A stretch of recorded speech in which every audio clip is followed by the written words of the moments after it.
Hello, listeners, and welcome to the latest Thwipping Boys podcast. I am Simon, and I'm here with John. Hi. And today we are talking about season 1 of Babylon 5. Yes, giggity. I'm really excited. Really? Really So, excited. as a bit of context for this, you and Chris, who is the former co-host of this podcast from season 1, you two absolutely love Babylon 5, and you've been saying to me for probably 12 years. around a decade or so Yeah. that I need to watch it. Based. I've already seen season 1 before. I watched that about 7 years ago, 6 or 7 years ago, and then I stopped at season 2, and I didn't really have much memory of season 1. Didn't really think it was all that amazing. And both you and Chris kept on going, "Oh, but everyone says Babylon 5 season 1's rubbish. You've got to carry on." And so I decided to give it another go. So I've watched season 1 and I'm at season 2 again. Okay. So, first of all, we've never said it's rubbish. We've just said it's hard work. Right. So, a little bit about my history with the show.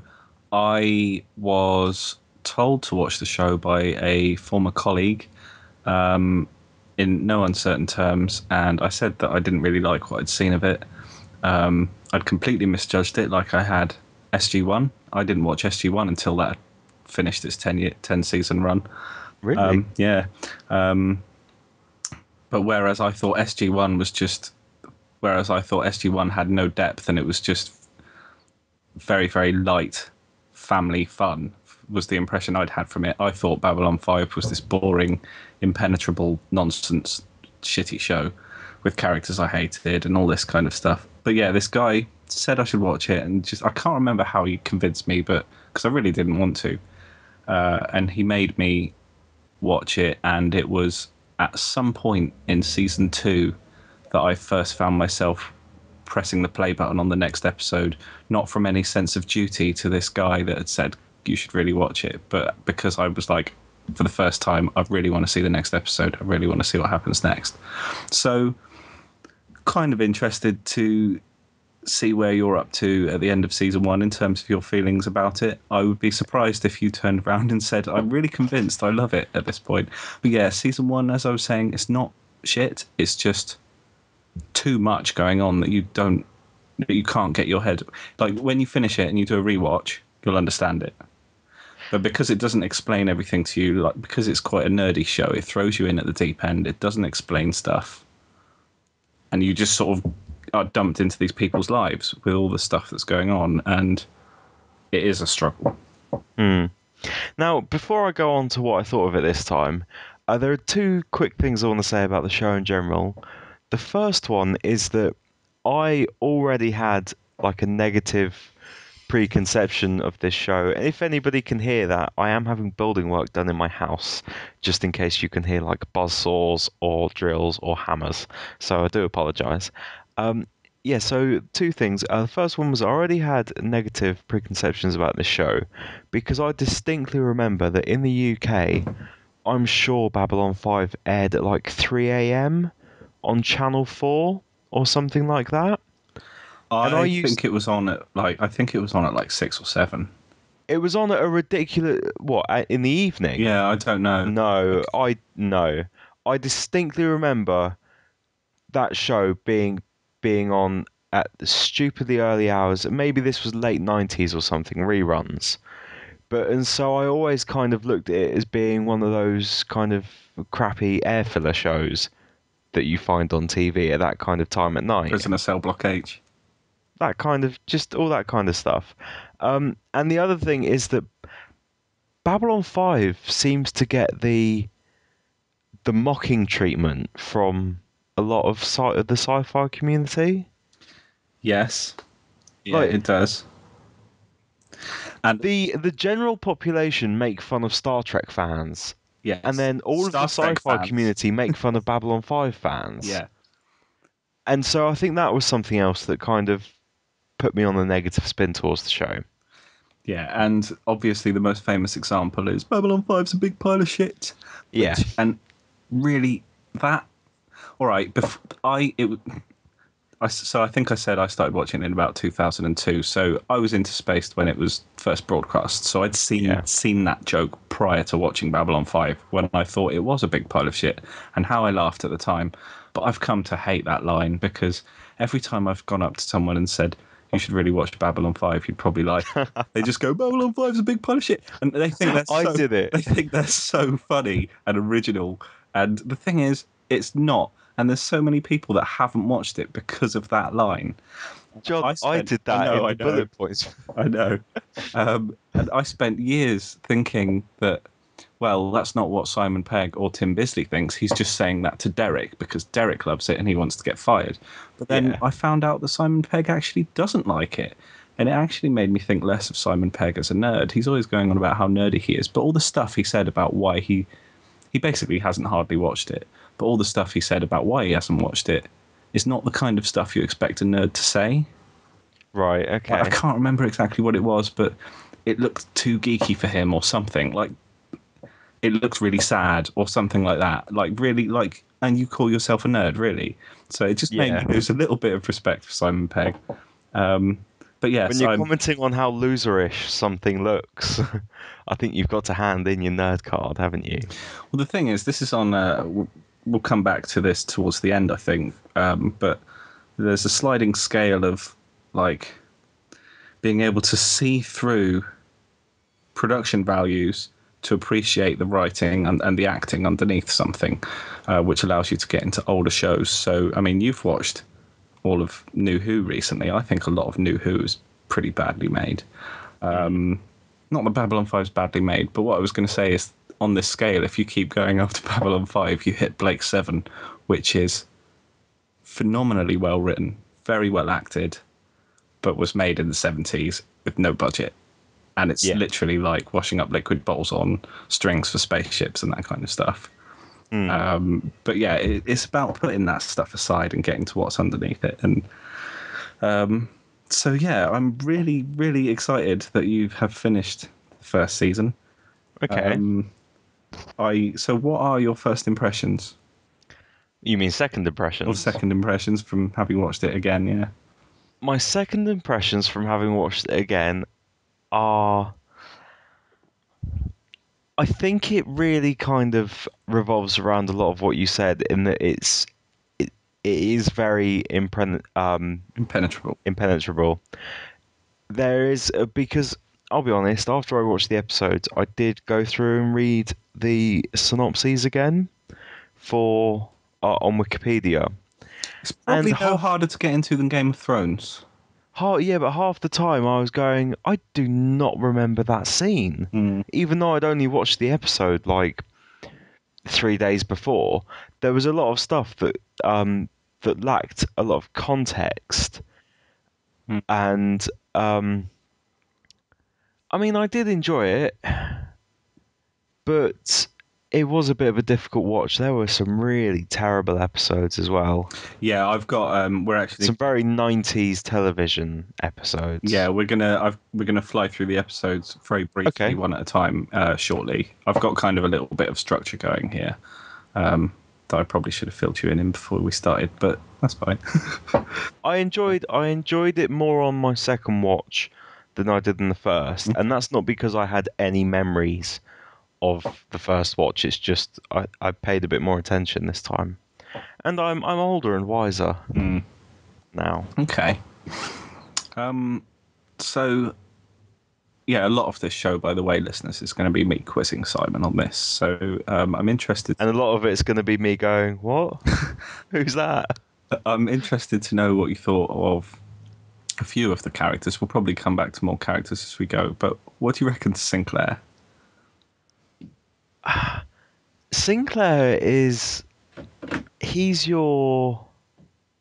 comes across as your very kind of prototypical straight-laced good guy commander, but I quite like the actor that played him. Is it Michael O'Hare? Yeah. He may have been a character that I'd have actually found really boring had he been played by somebody else. And I mean, his backstory is kind of interesting because it does kind of build up the layers of who he is and how he got the command of Babylon 5, doesn't it? Throughout Yeah. season. See, that's an interesting point about Michael O'Hare, because I think you've just probably hit the nail on the head the way I feel, but I don't think I'd ever worked that out before. Like, I think he's not even that good an actor.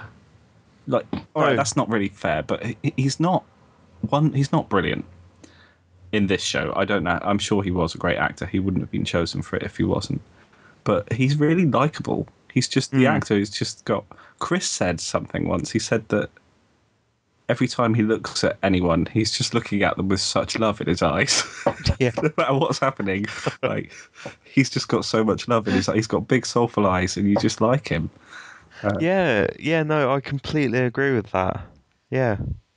And yeah, we'll go into some of his backstory stuff as we go. Okay. Now, one thing that I mean, you've just started season 2, so you realise that they've actually swapped Sinclair out for Yeah. Sheridan. We'll talk about him another time, but that wasn't part of the plan. No. Michael O'Hare, who actually I think passed away 2 years ago, very sadly. Really? Yeah.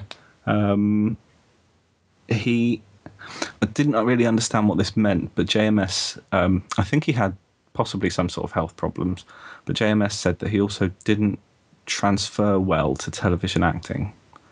I don't know exactly what that means because I don't know how television acting is different, unless it's just the schedule. It may well be the schedule, yeah.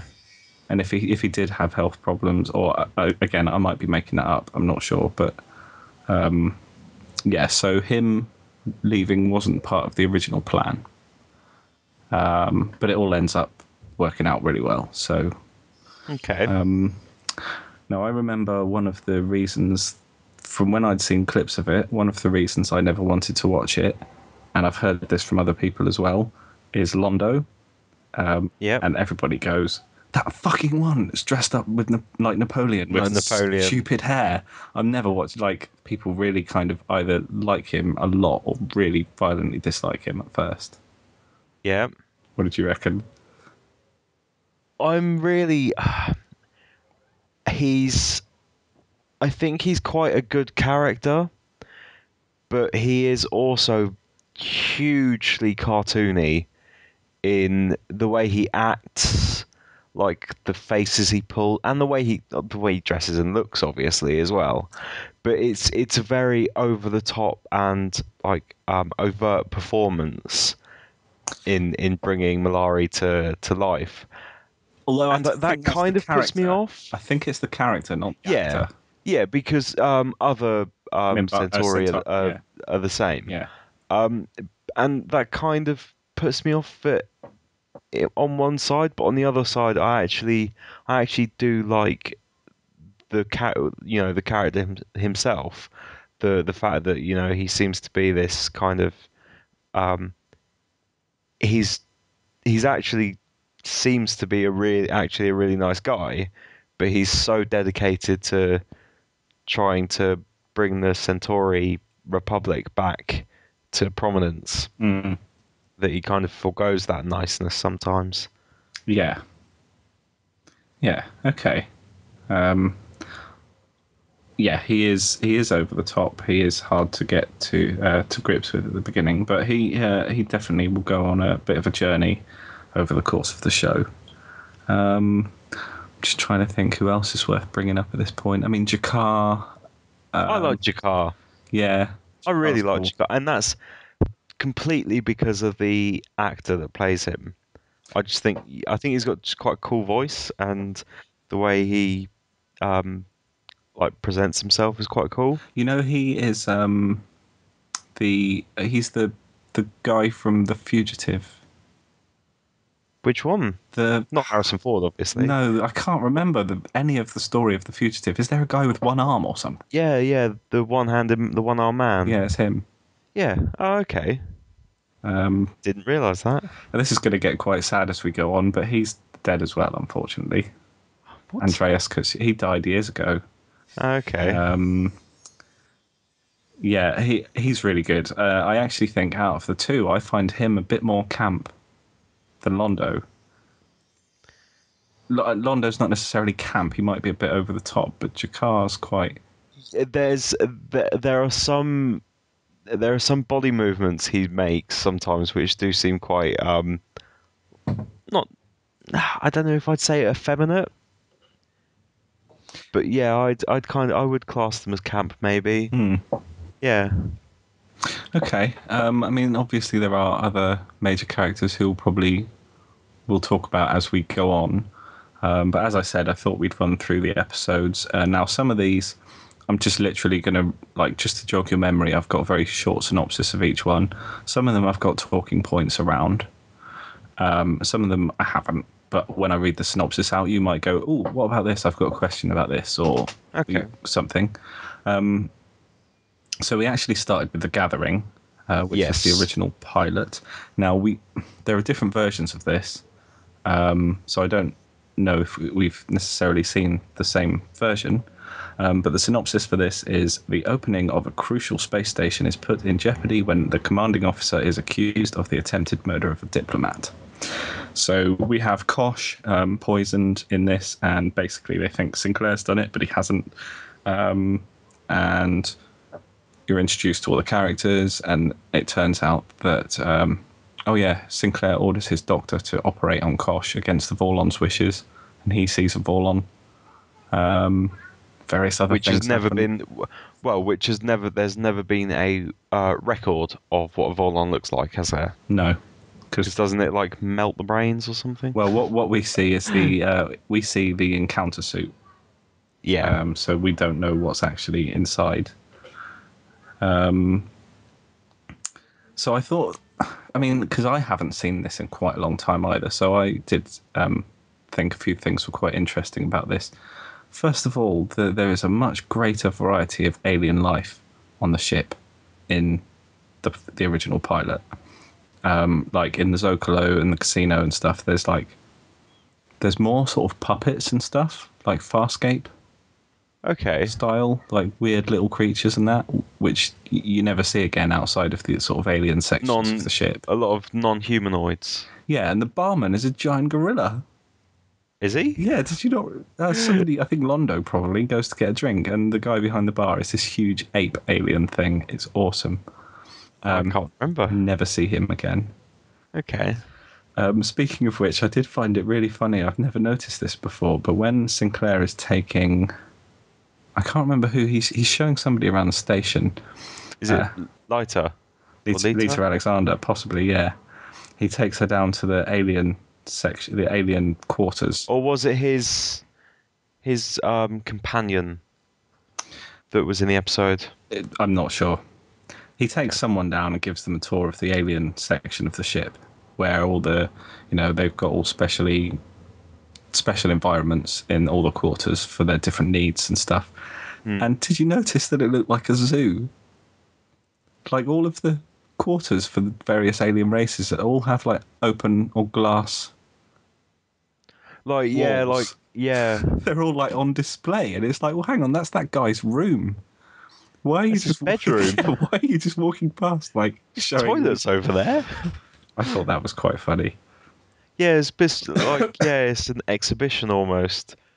Yeah, I don't know if they really thought that through, because they're not supposed to be animals. They're supposed to be, just other species. Yeah. But we don't really see that section of the ship a lot after this. I mean, we do see the Pakmara occasionally. They're the cuttlefish carrion eaters. We see that giant praying mantis thing occasionally, and Kosh lives down there as well. Yeah. Some of the makeup jobs were a bit different. Jakar and Delenn looked a bit harsher, like on the lines on their face. Jakar had black eyes, which was interesting because he's got red eyes after that.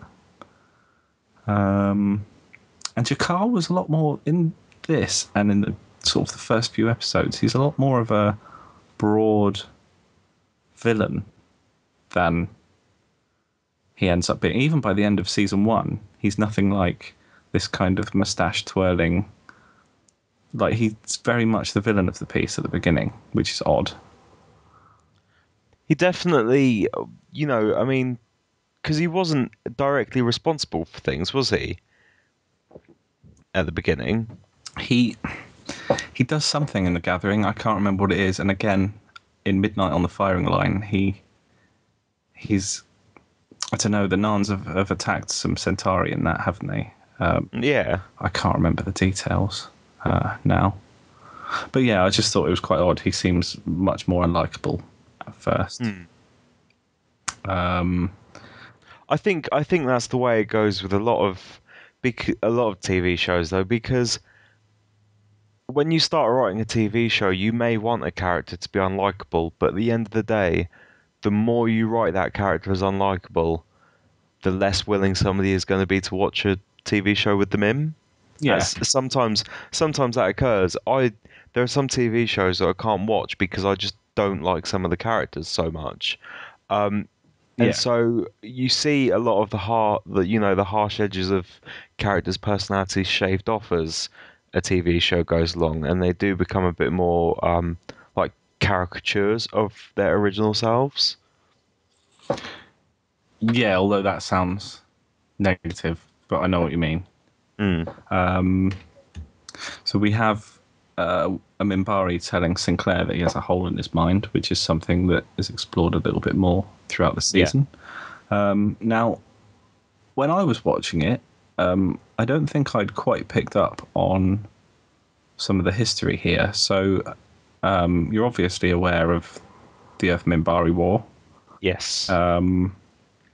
Like I said, 10 years prior. 10 years prior to the beginning of the show. Yeah, when I was watching it the first time, I don't think I picked up on quite what a big deal this had been. So I'm not telling you something that hasn't already been revealed by the show, and which you're probably well aware of by now anyway. But the Minbari, who, from what we see on the show mostly, from the likes of Delenn and Linnea, are very peaceful, spiritual people, Mm. nearly wipes humanity out of existence. Yeah. They killed billions and billions and billions, and they followed us all the way back to Earth. There was one final sort of pathetic stand. It was like Independence Day, like anything that could fly was just waiting for them out in space, and it was never going to work, and they surrendered. So yeah, it's quite a sort of big deal leading into the show. But yeah, anyway, it is odd thinking about all that going on when you sort of, getting to know Delenn and that, because they seem so. That's been one of the most difficult things to to get past is the fact that you don't. They're such pacifists. They come across as such pacifists that you can't imagine this kind of huge galaxy-spanning war going on with them, in which they, like you say, they very nearly wipe out a whole civilization of a whole race of people. And obviously, you know by now that there are warriors, and there's the warrior caste and the religious caste. There is actually a Yeah. third caste. I don't know if there's a problem with the script in one episode, but Linnea says there's two castes. It's not. There's a worker caste as well. Right. I Okay. don't think that's come up yet. But anyway, episode 1, season 1, Midnight on the Firing Line. The Narn attack a Centauri colony while raiders attack transport ships, and Talia Winters arrives at the station. So, couple of cast changes here. Takashima's gone, Yep. and Dr. Benjamin Kyle has gone as well. I think Kyle was apparently recalled back to Earth because he'd seen a Vorlon, wasn't he? Well, I read something about how both Lita and the other Doctor they were written out of the show because they'd seen a Vorlon, and so Yeah. they needed to be like investigated and questioned and things like that. Yeah. Okay. And Takashima, I don't know, maybe she just didn't work out or something. That's one of the things that happens with pilots. Maybe she's like the original Willow. That's true. And I mean, and we get Ivanova as her replacement. Yeah. Is it direct replacement? Is she plays the same? Basically. Not yeah, not the same character or role, but the same position on the crew. The same position on the crew, but also the same position in the cast, sort of thing. Mm. You know, Yeah, she's like they swapped out the tough woman second in command sort of thing for another one. yeah. You know, that's obviously what they wanted. And at first, I didn't like Ivanova. No. She came across as too much of an obvious tough woman. Mm. Like it just felt a bit kind of she was unnecessarily grating Yeah.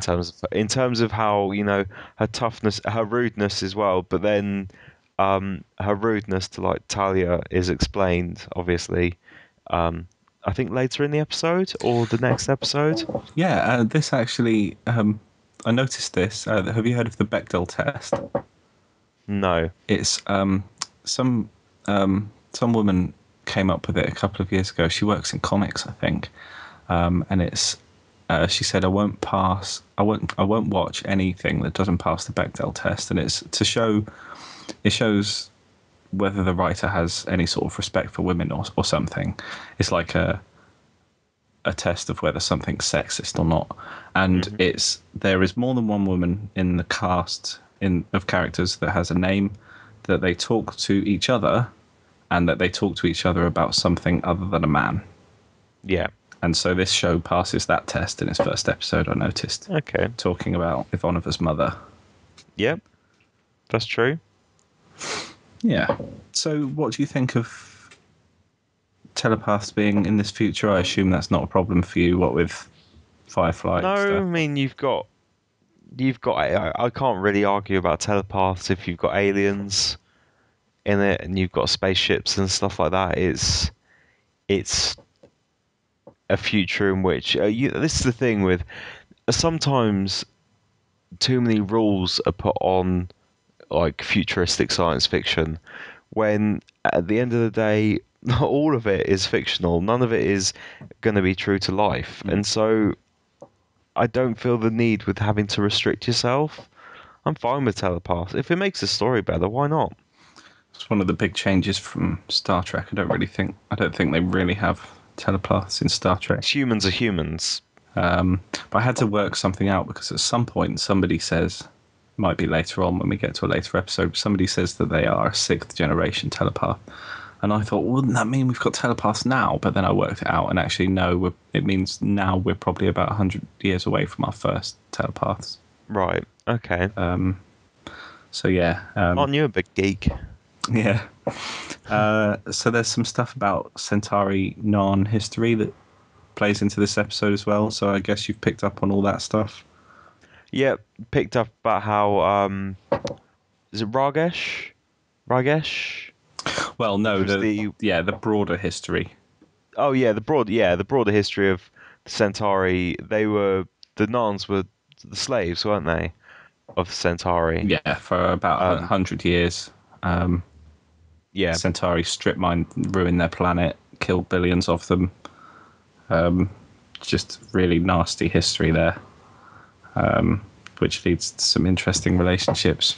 Well, an interesting relationship between Jakar and Londo. Yeah.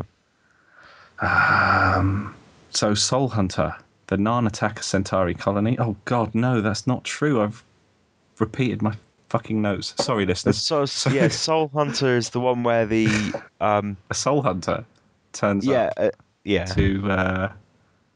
to take Delen's soul because he thinks she's important. Yes, that was a great explanation, John. That's basically what happens. No explanation of what a Soul Hunter is or anything like that. Yeah, go on.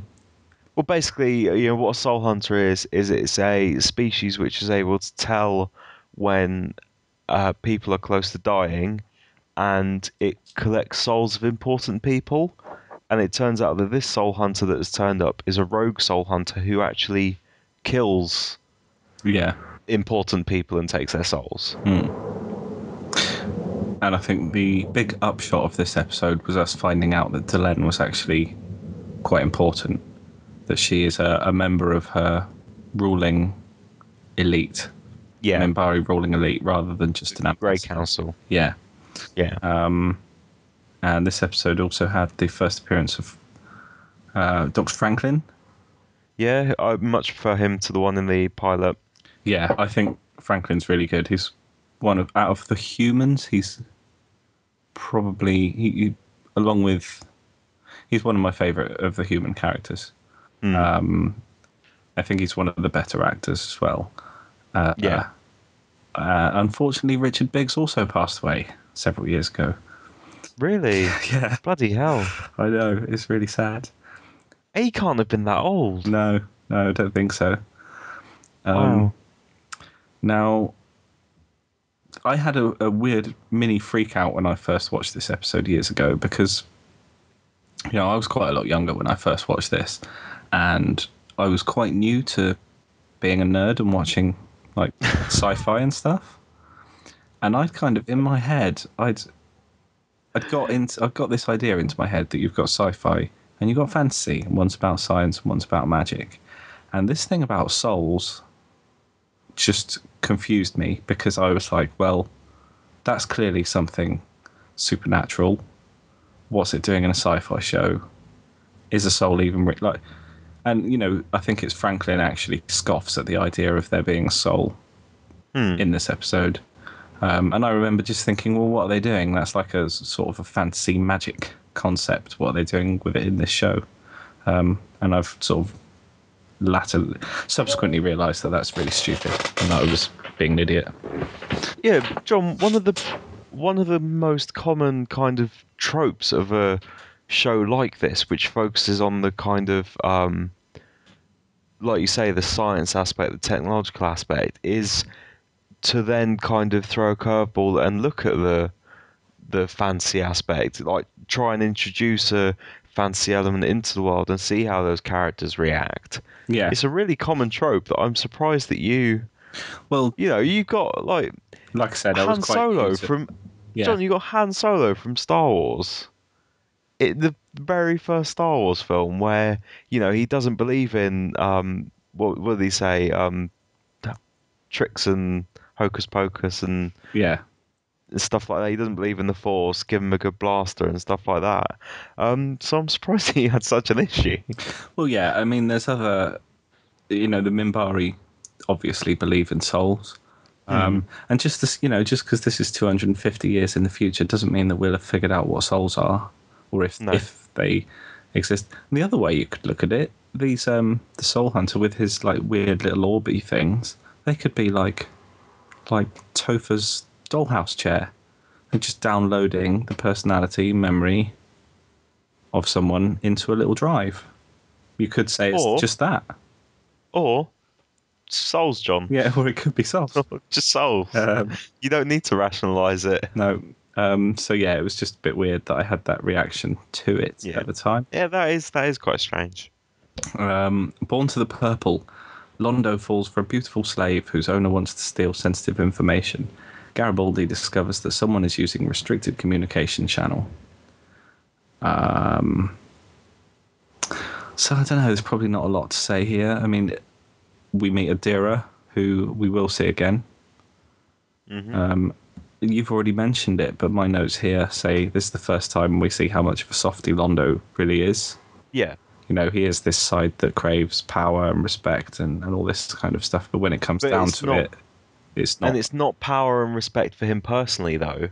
No. It's for the, Great Centauri Republic! Exactly. It's because he feels that kind of that's his destiny to achieve that.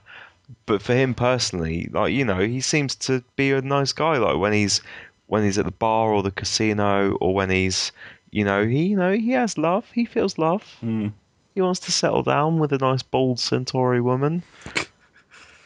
Mr. Garibaldi, it can't be that bad. I can't remember what episode that is, but that always makes me laugh. I don't really. We find out Ivanova's dad is dying, don't we? Is that one? I think so. But she's the one that's using the. She's using the encrypted channel or something. Yeah. Yeah. And I don't really have anything else to say about the that episode. No, quite a lot of these I'm going to skip past with practically nothing to say, Yeah. because otherwise we'll just be doing this forever. But infection, a living weapon wreaks havoc on the station. Worst episode of the I don't season. think it's the worst episode. If not the worst, then one of the worst. It was terrible. Did you think that the thing was like Blue Beetle or Guyver? Um, I can't even really remember all that much, to be honest. Okay, it was a I little just like remember not liking it very much. little device that attached into his chest, and then Just because that's something that you get in every show, and it's such a boring kind of storyline, thing of the week kind of storyline. Like there'd be a comparison thing in Buffy, there'd be a comparison thing in Smallville. yeah, In all of these kind of shows, there's that episode. yeah. Fair enough. I have to say, this episode does have one of my favourite speeches from anything at the end, and it's when he's speaking to the ISN reporter. Yep. And I actually love this speech so much that I have it memorised. I know you'll think that I could be reading it, but I actually do have this memorised. I love it. And it's when she's asking about why they should stay in space. Do you remember that? I don't remember the speech specifically. Well, that's good, because I've got it memorised. Oh, We have to stay here, and there's a simple reason why. Ask 10 different scientists about the environment, population control, genetics, and you'll get 10 different answers. But there's one thing every scientist on this planet agrees on. Whether it happens in 100 years, or 1,000 years, or 1,000,000 years, eventually our sun will grow cold and go out. When that happens, it won't just take us. It'll take Marilyn Monroe, and Lao Tzu, and Einstein, and Moroboto, and Buddy Holly, and Aristophanes. And all of this was for nothing, unless we go to the stars. I did, yeah, I do remember that actually, and I did really like that. And can I just say that your Crichton impression is fantastic? That's supposed to be Sinclair. I know, but it sounded like Crichton. Oh, I thought it was a great Sinclair. Oh dear. But yeah, it's like, if I can't think of anyone putting up a better argument. Like, there are people on Earth now saying, "Why are we putting all this money into space travel?" And I mean, you just tell them that speech. I don't think there's a better answer. Yeah. It's just brilliant. I assume JMS wrote that. That sounds like a JMS thing. The Parliament of Dreams, a week-long cultural festival, takes place on board the station. Catherine Sakai, Sinclair's old girlfriend, arrives on the station, and Jakar receives a death threat. There are a couple of things I thought were quite funny here. So Natoth joins the cast here. And this is about 2 episodes after Jakar already had an aide. Who dies? No, Off screen, I don't think doesn't she she? died. She just left. No, off screen. I'm sure that I read something about how her character got killed off by being pulled out of an airlock or something. No, Like off screen, like not in an episode. no, she wasn't. Yeah, I mean, they make some comment. I can't remember what it is, but yeah, it's just funny how. To explain why there's another. I mean, basically, I could be wrong, but if I were a betting man, this woman took this job. She spent 6 hours in makeup, 12 hours sweating under the lights, and went up to JMS and said, "I'm never doing that again." And they basically replaced her. Yeah, both her and the woman that first played Natoth. That's what I mean. No, Natoth is played by the same woman the whole time. No, apparently not. Apparently Really? there have been, yeah. They both quit because of makeup. They didn't like the makeup. Okay. They couldn't deal with it. The other thing that I think is quite funny here is that, again, I could be wrong, but if you remember Sinclair's girlfriend from the pilot, Yeah. she's a little bit mumsy. Yeah. And Sinclair, apparently, this is really funny. Sinclair's age in season 1 is given as 39. Right. I'm nearly fucking 39. He's not 39. He's like 55. 10 years older, at least. Yeah. But I reckon he sort of went up to JMS and was like, "Don't you think that like Sinclair would have like a bit of a foxier girlfriend than this? I think He's a she'd war be hero and the commander of a space station. yeah. I think she'd be a bit younger, a bit foxier, and possibly Asian." That's what I reckon he said. Because the other lady's never mentioned again. I can't even remember her name. No, she's not.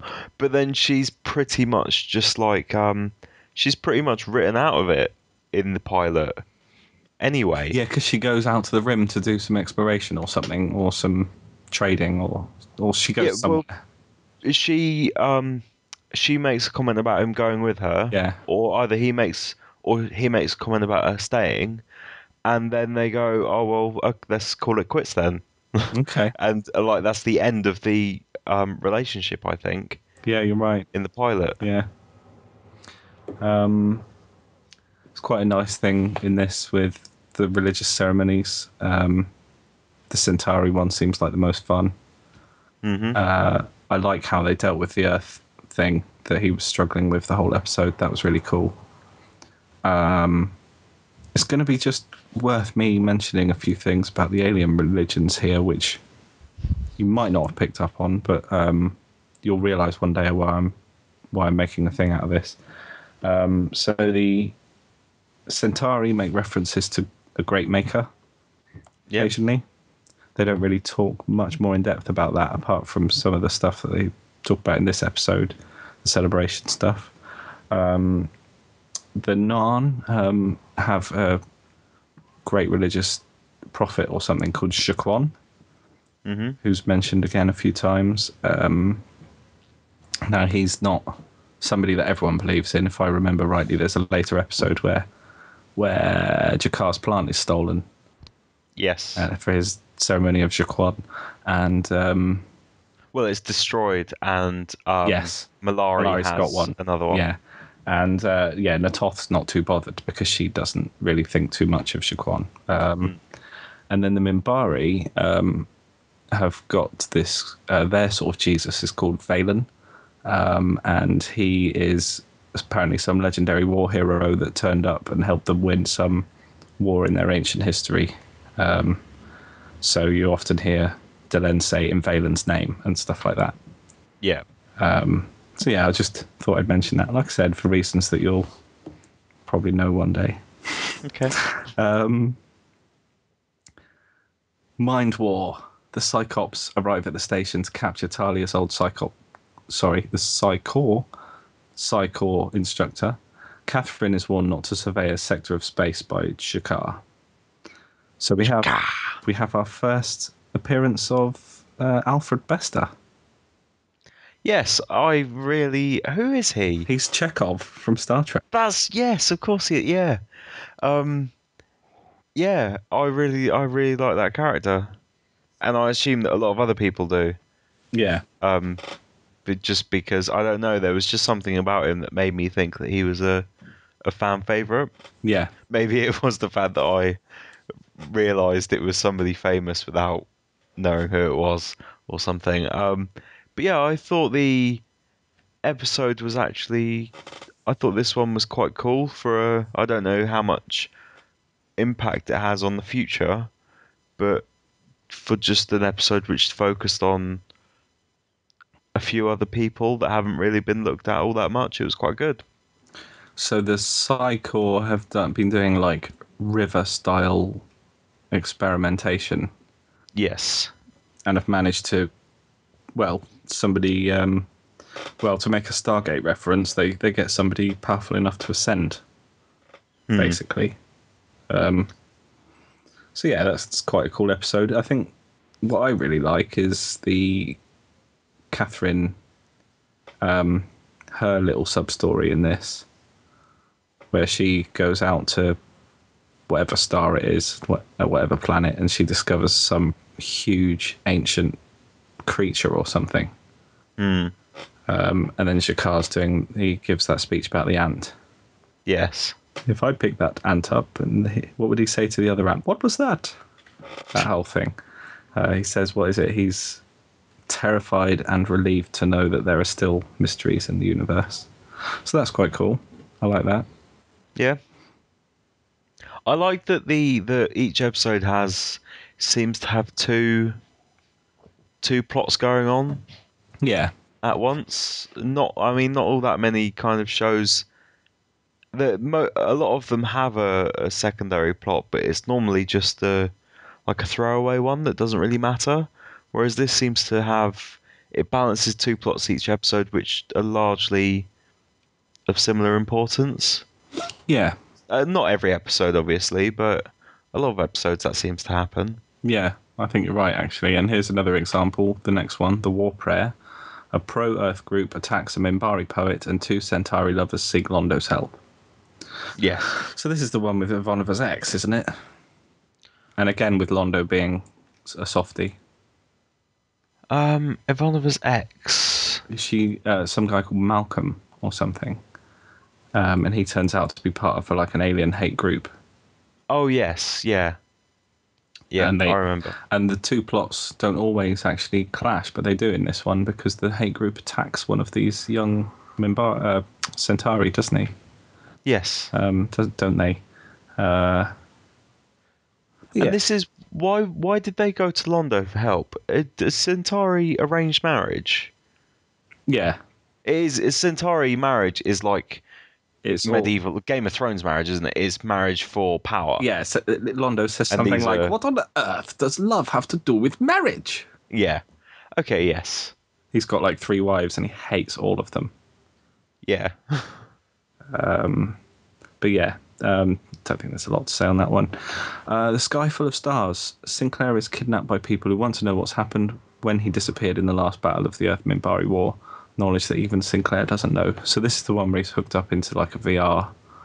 And this, I can assume that this one would have had huge significance if he'd have stayed with the show. Whereas I can imagine that it kind of. Well, I mean, because obviously the story of this is that Sinclair has got a missing 24 hours from his memory, and this was during the final battle that you were talking about in the Earth Minbari War, and during those 24 hours was when the Minbari surrendered. Yeah. So Sinclair has got no idea what happened in that time, but he has a feeling that it's something of significance. He remembers that he was interrogated by the Grey Council. He Right. remembers seeing Talen there. And this covert group also think that it may be of some significance, don't they? Because they think that he's working with the Minbari. He's infiltrating the Yeah. Earth Alliance for the Minbari. Yeah. And so they come and interrogate him and things like that. And I can imagine that any revelations that may have built off of this may still impact a Babylon 5 without Sinclair. Well, But I can imagine that kind of the beginning of this storyline would have been a lot bigger had he stayed with the show. Do you see what I mean? yeah. Actually, the way they get around this ends up being so good that I can't personally imagine what they would have done had he stayed. Okay. So don't worry about it. And also, he's not gone. He's still Sinclair is still somebody that has an impact Okay. on this universe. So It's just he's no longer the main. yeah. Yeah. Okay. Deathwalker, a war criminal scientist who's the last of the notorious Dilgars, is discovered on Babylon 5 bearing an extraordinary medication that all the powers want. Don't think there's an awful lot to say about this one. It's quite cool. No. She discovers immortality. There's a price to pay for it. Quite a cool twist ending where the Vorlons just turn up and blow her away. And this was another. I mean, the only thing I've got to say about this is how, with this kind of Kosh, once again shows that like parenting kind of, that nurturing kind of feeling that you've got from him a couple of episodes, Yeah. where it seems like he's trying to direct the like I say, the nurturing of certain races and things like that into not doing anything Yeah. that could be possibly destructive for them, because he says about how humans aren't ready for immortality. Well, he says none of the races are ready. Oh, none of the races are ready. Yeah. So yeah, it feels like a little bit of parentage there. I mean, the out of all the races, apart from the Vorlons, the Minbari are the most advanced Right. in like all respects. We're talking about, you know, they're culturally and technologically and all this kind of stuff. Like Mm. quite advanced ideas like Minbari will not kill Minbari and all that kind of stuff. But they're still Yeah. quite a long way behind the Vorlons, which I think is quite apparent. And I mean, I would the like I think of the Vorlons almost as the Asgardians Mm, from SG-1 in terms of the just how far advanced they are of everyone else. mm. Okay, cool. Um, Believers, an alien family refuses surgery to save their dying child. Quite a cool episode, but I don't think there's an awful lot else going on Yeah, here. this was, I mean, it's just something that turns up in pretty much every show going, especially one that's about something like a medical profession where there's some moral decision that has to be made between the beliefs of the patient and the beliefs of the doctor. Although I do think it's funny that Sinclair's like, I can't force them to go against their beliefs and say you can. When he did that to Kosh in the pilot, Yeah. when he told his doctor to operate on him, Oh, although what I've got to say is they kill him, don't they? yeah, they end up getting Son, him. that is the only thing about that episode is the fact that I was when I first saw this, and this was actually the first episode of Babylon 5 I ever saw. Really? Yeah, because I watched it with Chris, um, like 10 years ago or something. Maybe not quite 10 years ago, but I was very surprised when they actually killed the child because the standard typical way for that story to end is everything works out for everyone. Yeah. And it was just really I really enjoyed the fact that they actually kind of went with the more depressing and possibly more realistic Yeah. ending for it. Yeah. Not Definitely. everything works out in the medical profession. Survivors. Garibaldi is blamed for an accident on board Babylon 5, leading to his return to the bottle. Don't really like this episode much. I can't really remember it. No, I can't remember an awful lot about it. We haven't really spoke about Garibaldi yet. What do you think of him? I don't actually like him very much. Okay. I kind of feel like he's the character that we are meant to like the most, and that almost puts me off him. Like he's the jokey. Yeah, the fact that we're kind of it doesn't feel natural that we're meant to connect, that we're connecting to him. It almost feels like in the character breaks down when JMS was creating the show. Yeah. Like he scribbled next to Garibaldi's name. Popular character. The popular one. Yeah, the popular one. Yeah. And so I've almost kind of like reflexed against that Can you think of any of the other examples from other shows of where I don't like the popular one. of or who the popular one is? Who is it in Buffy, for example? Is it Xander? I Or think I think it would be Xander. It's the one that you're meant to, obviously the one that you're most meant to sort of relate associate to. with? Yeah. And Garibaldi, he's talking about, is it Motorbikes and and what's- cartoons. It was Duck Dodgers, Duck wasn't Dodgers, he? yeah. Yeah. So that's obviously who you're meant to relate to. Obviously, you're meant to relate to Xander in Buffy. But I like Xander, so I think you're meant to like all of them in Buffy. Um, yeah, so I reflexed against Garibaldi quite a lot. Interesting. Plus, he's got a really stupid hairline. Fair enough.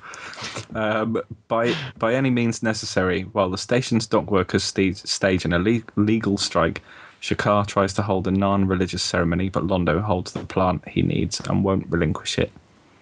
Again, we've probably covered the stuff from this that's interesting.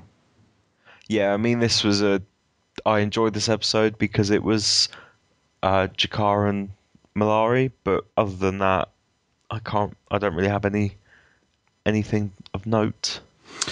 Okay, so the next one is quite a big deal. Science and Portents. Season 1 is actually named after this episode. Like Okay. each season has a name.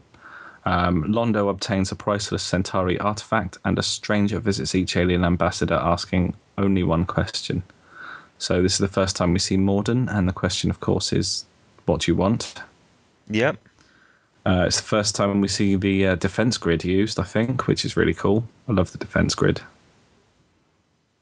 And it's interesting you say about how like this is one of big importance because the one with what was the one where Sinclair was um mind The sky full of stars. with that one, you could tell when watching it that that one would be important. Mm. But with Science Importance, it didn't feel important as I was watching it. But I assume that I know that there are some things that are said that may well play into the future, and obviously Morden had a huge impact on the end of the season. Mm. But it didn't feel like an important episode while I was watching it. It's also the first time we see a black ship with a ridiculously powerful laser destroys the Raider mothership. Yes. Now, first time I watched this, I confused that ship with the one that Catherine had seen at Sigma 957. The huge thing she'd seen is obviously not the same thing. I thought it was when I first watched it. Right. Don't know if you made the same mistake.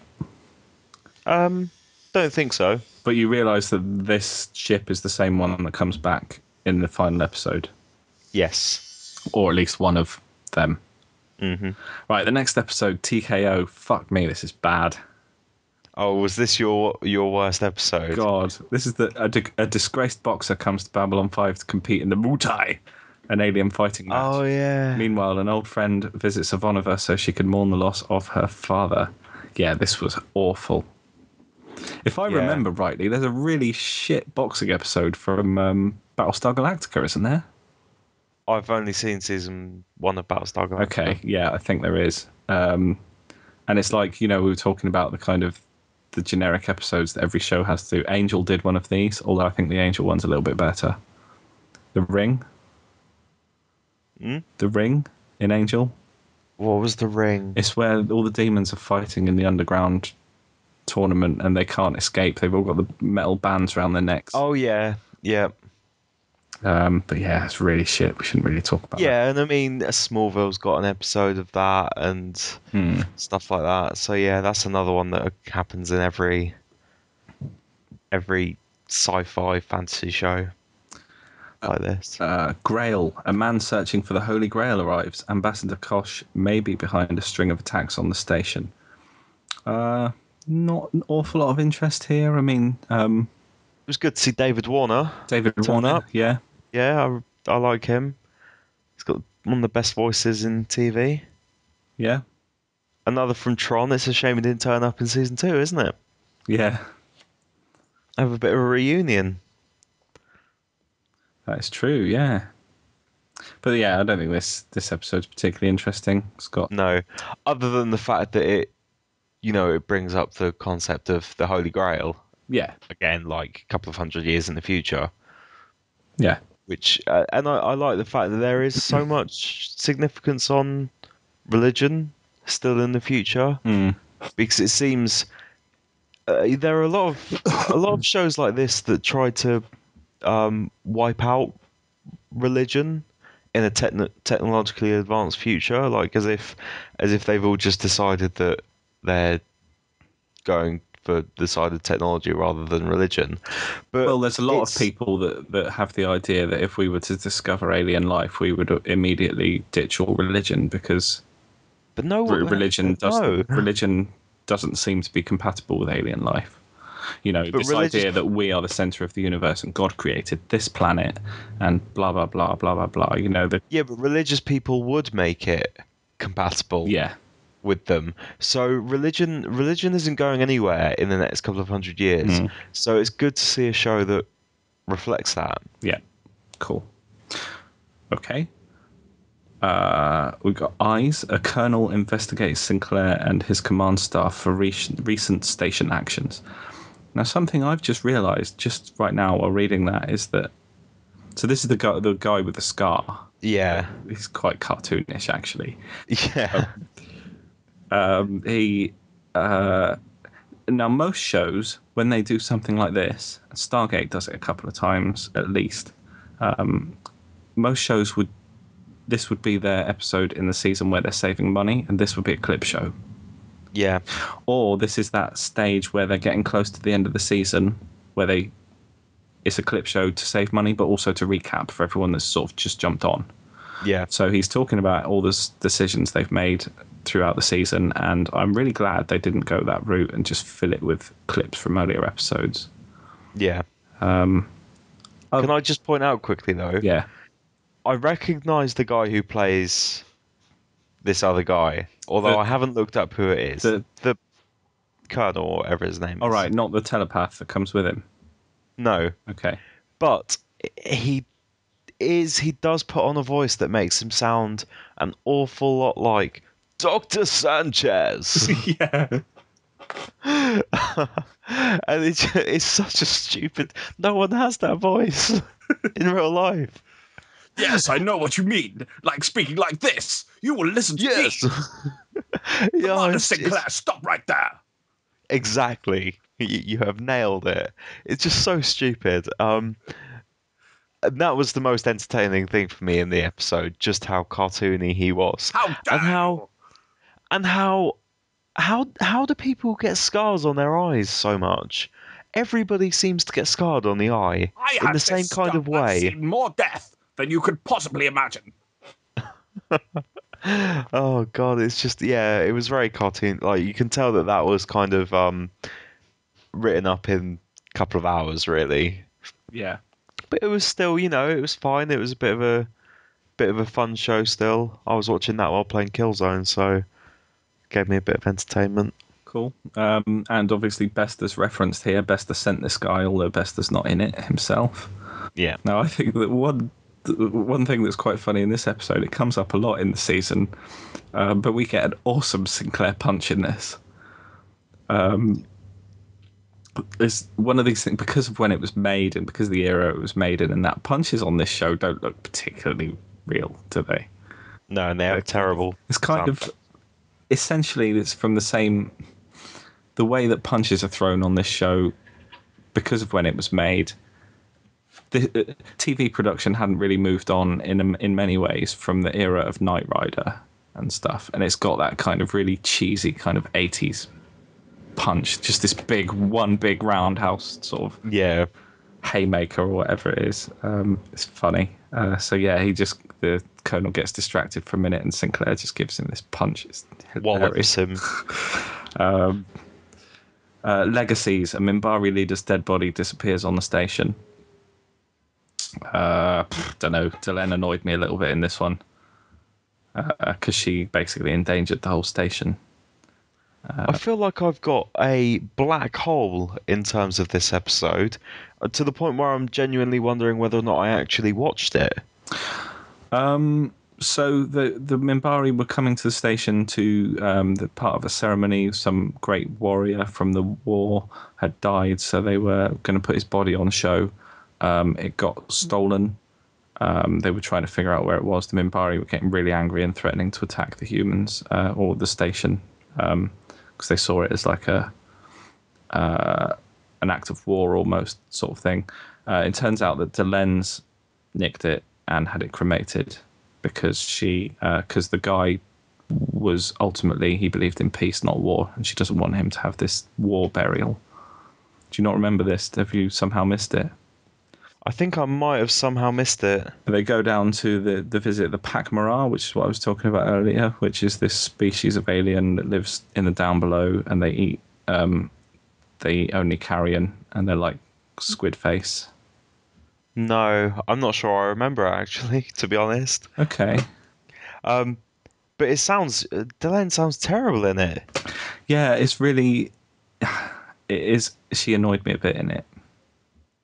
Let me just have a look. I'm just going to just quickly while we're talking. I'm going to go onto the Babylon 5 Wikipedia or the wiki, sorry, and just check that there's nothing continuity wise that you need to know about from this episode if you haven't seen it. Oh, that's true, actually. Okay, so continuity. The episode marks the first appearance of Naroon, as well as so this is the first time we see any Minbari of the Warrior cast. Okay. Don't know if that's completely sure because I think we saw one in the gathering, the one that said Sinclair, you've got a hole in your mind. So they've got a different type of crest on their head to the religious cast. The religious cast Right. have got like the kind of flat, curved sort of thing, but the warrior cast, they're more like spikes. Okay. Sinclair's flashbacks to the Battle of the Line were the same we'd previously seen. Okay. Passing references made to Jason Ironheart. Okay. He's from Mind War. Ivanova mentions Jakar's attempts to acquire genetic material from Lita Alexander. Oh, wait, is this the one with the telepath as well? Oh, I definitely haven't watched this then. If she comes back. No, hang on. Yes, this is right. They discover a young sort of teenage telepath. She's like homeless, and her telepathic ability kicks in and knocks her out, and they sort of discover that that she's telepathic. And Talia Winters and Ivanova have this massive falling out about what should happen to her. Okay. Everybody wants. So the Narn try to offer her a place on their world, and they'll say they'll give her a huge allowance. Talia says she needs to go to Earth to enroll. Ivanova doesn't want her to. Eventually, the Minbari take her. Right. Okay. Because they've got their own telepaths and they can train her and everything. Yeah, I've somehow skipped this whole episode. Okay. I might have to go back. I'll have to go back and watch it though. Yeah, it's probably worth just watching. So the next one is a two-parter, A Voice in the Wilderness. One of Delenn's old friends arrives on the station when an extinct civilization is found on the planet that Babylon 5 orbits, and then an Earth Force captain and alien race both lay claim to the planet below, as well as Mars stuff kicking off. Now, I actually found it quite difficult watching this two-parter. Okay. I wasn't able to really concentrate on it all that much, and But why? don't do that. I couldn't really focus on it, so it might be a bit difficult talking about this. But this is the one with the fat Minbari, isn't it? I've got no other way of describing him. I'm sorry. He's not that fat. He's fatter than Delenn, isn't he? Yeah. He's old. So- The old Minbari. The fat Minbari. And he's got a bit of a funny voice. Yeah, I mean, I don't think there's an awful lot more to say than what I have said. I mean, this is the one where the Earth cruiser. Yeah, so it was the first I time I've seen did. an Earth cruiser, I think. Yeah, and Sinclair and is it Ivanova goes with him? They go to the planet that's beneath Babylon 5. Yeah. The Babylon 5 is orbiting, and they find this ancient civilization inside a fissure in the ground. The remains of the remnants of an ancient civilization, and find an alien inside a big machine. Is it Yeah. or something? It's Yeah. actually called the Great Machine.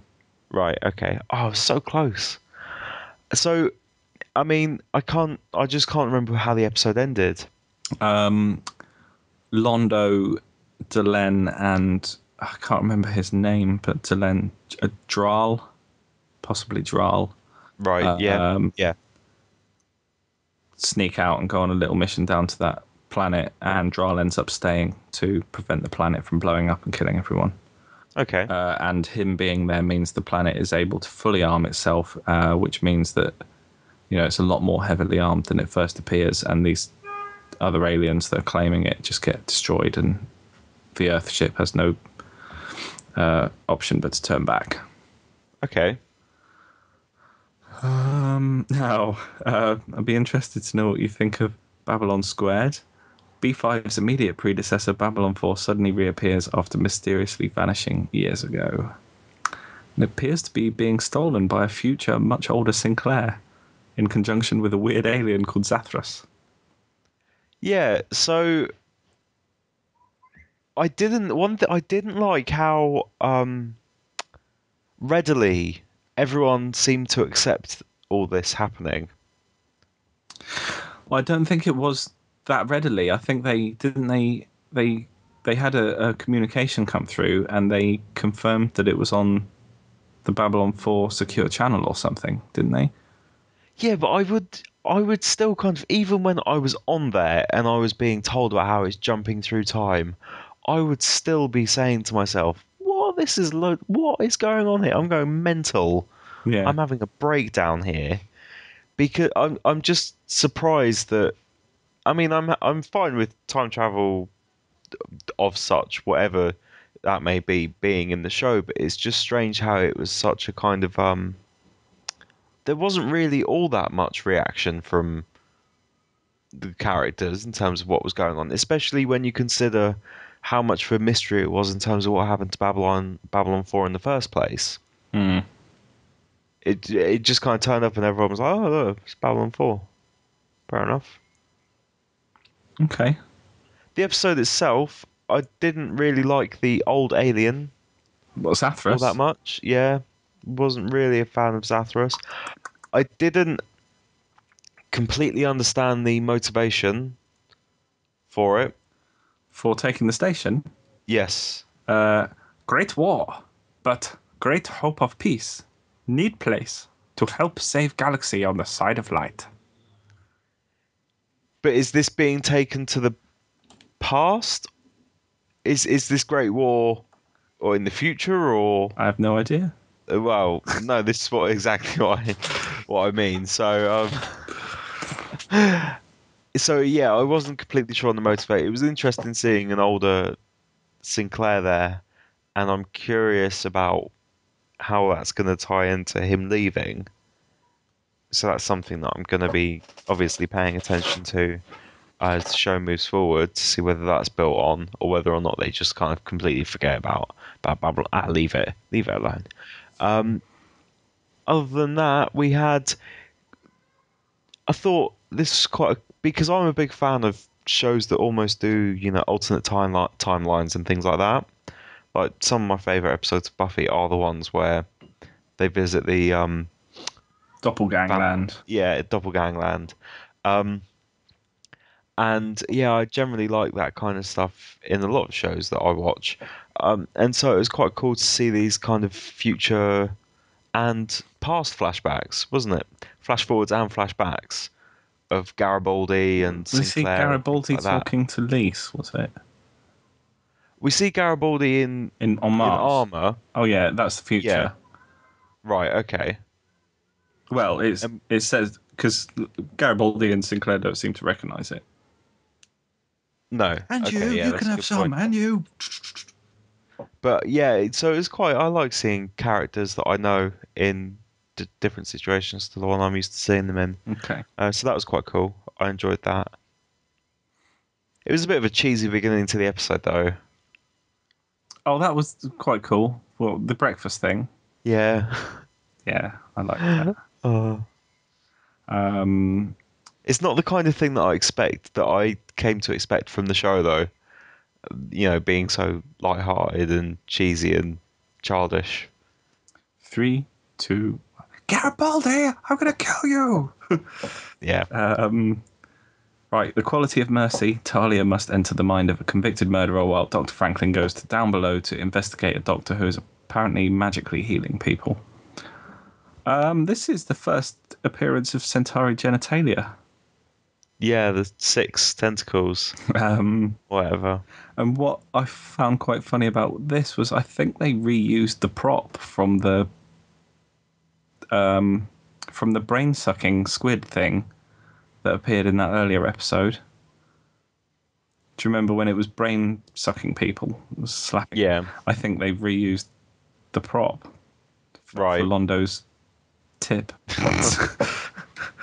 or whatever it is. I don't really want to think Yeah. about it. So yeah, half of this story was Lanier and basically what was it that Lanier is able to decipher probability, Yes. and so Londo takes him to the casino. Yeah, that's quite funny when he's talking about how they go psychotic when they have even the merest drop of alcohol. Mm. What do you think of Lanier? I quite like him. What do you think of... I recognise him. you recognise him, really? Do you know who he is? Yeah. I recognise the name. Isn't it Bill Bill Mooney? Mooney. Something? He's No. Will Robinson from Lost in Space. Danger, danger. Really? Yeah. What? I assume the original. Yeah. Oh, okay, fair enough. He's not dead as well, is he? No, I don't think so. Oh, No. good. Oh, cool. So they filled the show with some big names Yeah. from 60s science fiction. Oh, fair enough. Yeah. He's... I like his stuff with the motorbike as well. That Yeah. earlier episode. And he's like, sexual prowess and rebellion. And I think it's because he's portrayed as quite a naive character in terms of alien races and alien customs and things like that. So, and it's always quite fun when you have those kind of characters try and take part in those customs, and obviously it usually ends with hilarious results, as it does in this, in which Lanier and Londo end up in a casino brawl, Yeah. don't they? And they get arrested, don't they? I think so. Yeah. And Garibaldi is shocked to find Lanier in there. Yeah. I think they've got, I can't remember what you call it, but ambassadors have that kind of, what's the word? Immunity? Immunity, yeah. So Yeah. they don't really get into trouble, but Yeah, they're just kind of given a ticking off. yeah. And the other part of this episode was the down in the down below, down below. Yeah, the There is alien healing device. a woman has an alien healing device, and it turns out that it is sucking. She's ill. She's got a terminal illness, and the alien healing device sucks life from her in order to heal others. And while this is going on, and this is another morality episode with Dr. Franklin. And while that's going on, there's an escaped murderer on the loose as well. Yeah, and it turns out that it's actually a capital punishment or corporal punishment. I can't remember which one's which. It's a punishment device. It's supposed to be. It's capital punishment because they say corporal punishment in the episode, but it's wrong. Right. Okay. Yeah. It's meant to be. It's a sentence, isn't it? It's a death sentence of, if we're going to kill you, and while we do, you're going to heal all these people. Yeah. Now, this is one of those episodes that in the long run ends up being a lot more important than it looks. Okay. At the moment. This leads us on to the last episode, Chrysalis. Garibaldi investigates a death on the station, which leads him to a terrible discovery. Although that is only actually the tip of the iceberg, so that's referring to the death of President Santiago. Yes. Aboard. What's it called? Is it? They call it Air Force One, don't they? No, it's Earth Force One. Yeah, that's right. Now that freaked me out a little bit when I saw that, because I watched that. Pardon me. Excuse me. Watched that in 2002, as I've said earlier. Not that long after 9/11, and it kind of while we were in the state of war still, we'd just started the war with Iraq, probably. And obviously, this happened 8 years before 9/11. This was made, but it really reminded me of 9/11. Just everybody watching it on the screen, everybody's reaction to something. So, because that Earth Force One is a big ship, as far as I could tell, like Yeah. thousands of people on there, and Mm. like watching it happen live and everyone reacting to it really made me think of 9/11. And what's quite interesting is a lot of the stuff that happens over the next couple of years is kind of almost seems prophetic Right. in Okay. terms of stuff that has happened in the world since. It's weird. But yeah, we get Mr. Morden come back. Those black ships turn up again. And he has shadow creatures with him as well Yes. in his room, doesn't he? Yeah. Narn colony, 10,000 people, gets completely wiped out of existence. And Delenn goes into a cocoon. Okay. So Or a chrysalis. if we go bit by bit on that, so we've got Malari and Jakar were at odds over this colony, this Narn colony, and Morden told Malari he could help him sort it out. Yeah. Malari was like, "Yeah, go for it," because Morden was promising that if he helped him sort it out, it would bring about the Great Centauri Republic. um, and but unfortunately, what Malari didn't realise was that when Morden said he'd sort it out, he meant he would wipe it out. And so you've now got the Narns are pretty pissed off at the fact that 10,000, as you say, Narns have been absolutely slaughtered. And Jakar works out that it That is somebody, it couldn't have been yeah, anyone that he knows about.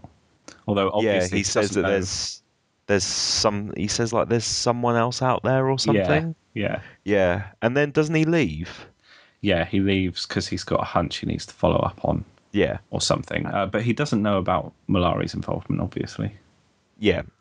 The Delenn story annoyed me Okay. because I have a feeling that do you see what she looks like now at the end of the episode? I can't remember. Or is it the beginning of season 2? I think it's like two episodes into season 2, maybe 3, that she Right. comes out of it. It annoys me because it sounded, the way I'm looking at it is that they have made her more human to make her a more acceptable love interest. That's the way I'm looking at it Why have you? as Why? a viewer. So how? Hang on. How far into season 2 are you? I'm only on episode 1, but I'd seen a couple of episodes um before I stopped the first time, and I saw that she had long hair and things like that. This now that she's come out of the chrysalis, and she looks more humanoid than Okay. she did before. And as a kind of critical viewer looking at it, the way I look at it from the back is they decided to make her more human so that she would be a more acceptable love interest if they decided to go that route with her. That's And I hope they don't do that because that would really annoy me. there's another. Her transformation has a further side effect that I think you'll be satisfied with long Right, term. okay. Okay. I wouldn't worry about it too much for now. Um, by the way, do you know she's Russo from Lost? Which one's Russo? The French woman that was sending the Oh yeah, the message. the the crash plane, the French woman who had the crash plane. Oh, I didn't realize that. No, Hmm. I didn't know. I did not realize that. Have seen all of Lost, but I've only watched it once. Yeah, me too. Yeah. And we have the major story, which is Garibaldi gets one of his informants from down below gets killed, and as he dies in, does he die in Garibaldi's arms? I can't remember. He gets told that they're going to kill him. No, Garibaldi. The informant says they're going to kill him. Garibaldi obviously doesn't know what he means. That is an ice cream truck. I'll be right back. um, yeah, Garibaldi doesn't know what he means, so obviously he goes on an investigation. He discovers that the president is going to be assassinated, and just as he's trying to get back and inform people, he gets shot by his own bloody security guard. What a bastard. He Yeah. gets turned on, and it's obviously there's a section of, I would assume, the same Earth like radical group that we've seen a few times before in the show on the thing. I can't quite remember if it gets actually named in the episode, in this episode. Oh, is it Homefront or Yeah, something home, something I I think. can't remember. And yeah, and then everybody watches the president's ship blow up, and the news reporter is there going, are we still on air? Mm. Not knowing what to say. And that was, there were a lot of major things that happened in the final episode. And the final episode, I think, season finale was very good. Mm. I think it was one of the best episodes of the season, personally. Oh, and Garibaldi was in a critical condition, Yeah. having been shot. Yeah. So overall, it sounds like you enjoyed it a medium amount, sort of Now, getting there. yeah, I did. I enjoyed it a lot more this time, having watched it. But the other day, I said to you that I think I pinpointed why I stopped with season two, because it's kind of happened again now. Okay. All right. Go. There is a huge disconnect between seasons one and two. Because of Sheridan. Not just Sheridan, but also, it feels like watching it right from the beginning of season two, and I know I need to give it time and it'll pick up all these storylines, but I almost kind of want to be given everything, the status of everything at the beginning. Whereas, you don't know what's going on with Garibaldi, I don't think. And there's not been given any explanation for why Sinclair's gone. I don't even think that Sheridan has been named. Yeah. Is where I'm at in episode one. I So think you you've haven't just finished kind of episode one. no. Haig, funnily enough, William Haig, who's the name of one of our politicians, tells Ivanova that his name's Sheridan. I think he is named. It's just, it feels like a very, I'm used to plot lines being wrapped up at the end of a season, and then some built upon in the opening episode of the season. No. Whereas this had so many huge moments happen at the end of the season, and then you start season two, and it almost feels like the urgency of those plot lines isn't apparent in episode one. See, uh, Babylon 5 isn't structured anything like television was back when it was made. It was envisaged as one, like it was envisaged more like a novel, as one huge sprawling story, like a lot of television shows are today. But it Yeah. just was not done then. I don't know if there was anything before this that did this. It could have been the turning point that led to all sorts of stuff we like. I know, people are going to say DS9 came first. Do you know the whole thing about DS9? Babylon But I 5. know that they're pretty much the same show Well, in terms of their idea. the idea is JMS went to, I can't remember their name, who does the Star Trek shows. He went to the Star Trek channel with an idea for a sci-fi show. It might even have been an idea for a Star Trek show. I can't remember the details. CBS. He laid out all the details to them, possibly even gave them some documentation. They turned him down and then launched this Star Trek show, which was very, very similar to his show. But not only that, but they did it before he could do his. Babylon 5 was a year after. Okay. So it looks And like also- he's and the copying other them, thing but is- the theory is that they copied him, and there is a lot of similarities. The other thing is that because Star Trek invariably would have had a bigger budget, Yeah. it looks better. Like Deep Space Nine, in terms of like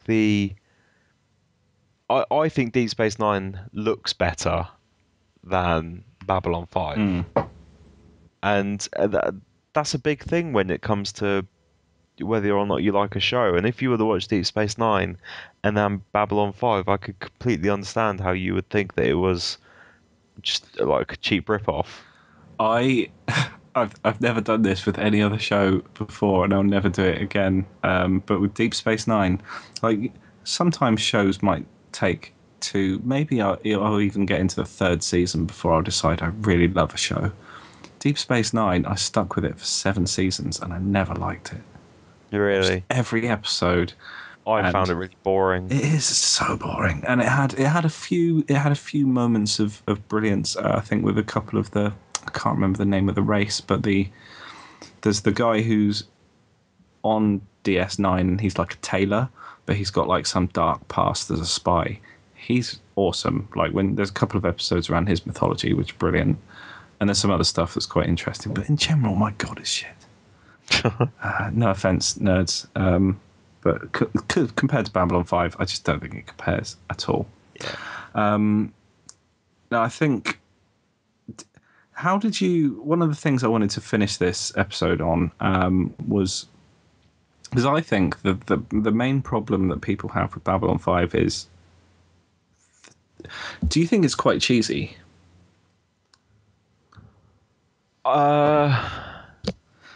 Because I remember me and Chris having a conversation about this, and we decided on the reasoning for this, and it's because of when it was made. It was made at this time. It was made in '93. You know, you look at shows like Buffy and Stargate. That was sort of '97. Yeah, can I stop you? Because just to interject, I don't want to see television at that point in when this was made. Television wasn't. I don't think it was seen as a legitimate No, output of quality no, creative like programming. Yeah. Like it is now. Like we've been in the golden age of television for the last 10, 15 years, in which the quality of television has now surpassed films. Back then, television wasn't seen the same way. no. Like, I can't name any early 90s television shows that are revered with the same amount of love as late 90s television shows up to now. X-Files. It's probably the only one. And this. Yeah, And DS9, I suppose. maybe Next Generation. Next It's late Gen. 80s. Yeah. But yeah, I think there'd been a turning point in kind of production values between, like I said, this was still in the 80s era.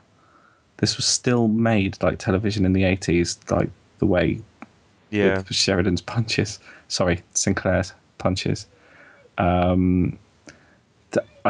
It's the production values of the time which make it quite difficult to stomach. That's what it is. And it's not just the production values, it's just the way things, the standards for television back then.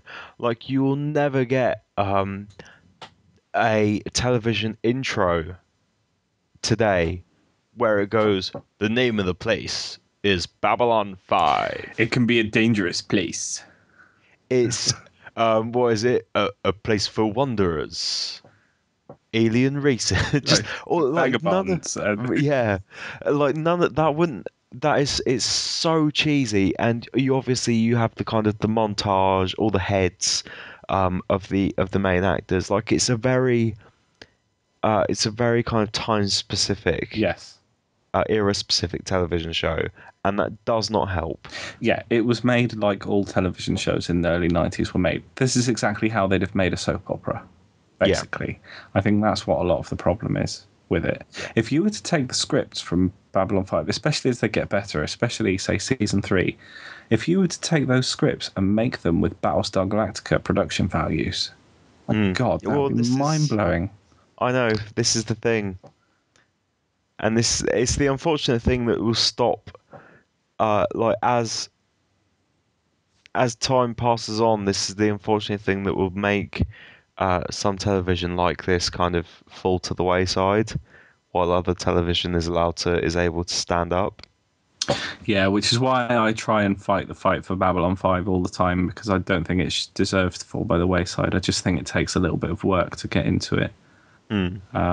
So it sounds like you're on the beginning of an awesome journey, and a lot of this is because you can never rewatch Babylon 5 for the first time more than once, obviously, unless one of the telepaths comes and wipes your memory. So I'm living it vicariously through you. Yay! Well, and the only problem I have that will get in the way is that I hope I don't suffer from like I hope I don't get burnt out from Babylon 5 I don't. because obviously I've still got 4 seasons to go and movie. I don't know if you plan on me watching any of the movies or anything, and that's a lot of television shows to be watching. That would have been nothing like a couple of months ago, but I just started a job where now time is precious. Yeah. And so I think if I were to spend like every night watching Babylon 5, I think I'd burn myself out of it, so I have to be Yeah. careful. Well, there's no immediate hurry. So, listeners, we will, as we go through season 2, we will probably record. I would say we would record our opinions on a few episodes at a time and then combine them into a single show at the end. Yep. And then, Because this is an hour and a half long. yes. And that's fine because I know what Babylon 5 nerds are like, and I know they'll listen to the whole thing. And then, yeah, we'll see how it goes. I actually have to confess, as much as I love Babylon 5, I don't think I've seen all the movies. I've got the mega box, which has got everything in it, but I think there's a couple of movies I haven't seen. I haven't been able to get through all of Crusade, so some of this is going to be new to me as well. So that's really cool. Okay. So yeah, contact stuff if you want to send us any emails about Babylon 5 or comics or anything else that we talk about. thwippingboys@gmail.com. Contact us on Twitter @thwippingboys. What else is there, Simon? What's our YouTube link? Can't remember what you chose. I can't remember either. We're on YouTube. Yeah, just search Thwipping Boys. You done Twitter, website, Website thwippingboys.com. email? Yeah, just anything. Just Google Thwipping Boys and you'll find loads of cool content. But send us an email. That'd be really cool.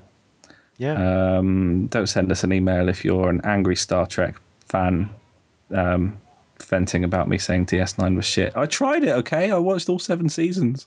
Took me like a year. And I bought them as well. I didn't like stream them illegally or anything. I bought one box set after the other and I was like, it's going to get good anytime soon. I'm told it gets good. You've probably contributed more to Star Trek than a lot of Star Trek nerds have then, John. Yeah. If you bought them. But yes, I hope you have enjoyed us waffling on about Babylon 5, and it's not a big pile of shit, and we'll be talking about season 2 when we have finished it. Yep. So yeah, take care, and we'll catch you next time. See you later. Right, bye.